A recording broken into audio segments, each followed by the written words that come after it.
We cannot protect the articles permanently from rusting by painting them. The method of painting is suitable for short time. If there is a scratch on the paint on the surface of the article and if a small surface of the metal comes in contact with air, the process of rusting starts below the layer of the paint. Corrosion can be prevented by putting a layer of non-corrodible metals on a corrodible metal.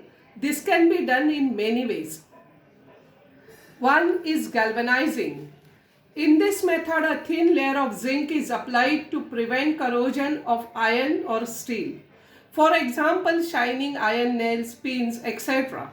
In this method, corrosion of zinc occurs first because zinc is more electropositive than iron. After a few rainy seasons, the zinc layer goes away and the inner iron get exposed. Then iron start rusting. Second is tinning. In this method, a layer of molten tin is deposited on metals. We can call this as a kalai. A greenish layer forms on the surface of a copper or brass vessel. This greenish layer is poisonous. If buttermilk or curry is placed in such a vessel, it gets spoiled. Tinning is done to prevent all such damages. Anodization. In this method, metals like copper, aluminium are coated with a thin and strong layer of their oxides by means of electrolysis. For this, the copper or aluminium article is used as anode as this oxide layer is strong and uniform all over the surface. It is useful for prevention of the corrosion of the metal. For example, when aluminium is anodized, the thin layer of aluminium oxide is formed. It obstructs the content of the aluminium with oxygen.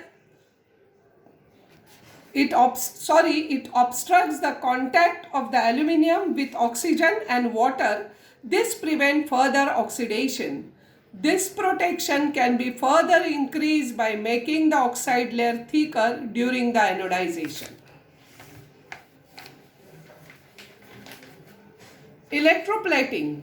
In this method, a less reactive metal is coated on the more reactive metal by electrolysis. Silver-plated spoon, gold-plated ornaments are the example of electroplating. Alloying. Majority of the metallic substances used presently ore in the form of alloys. The main intention behind this is to decrease the intensity of corrosion of metals. The homogeneous mixture formed by mixing a metal with other metals or non-metals in a certain proportion is called an alloy. For example, bronze is an alloy formed from 90% copper and 10% tin. Bronze statues do not get affected by sun and rain. Stainless steel does not get stains with air or water and also does not rust.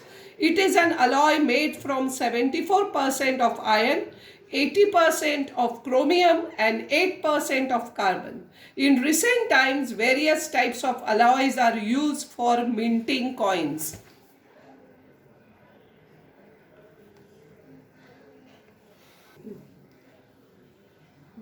Children, take a look at this activity and do this activity at your home.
Thank you, children. Stay home, stay safe, and all the best for for your studies.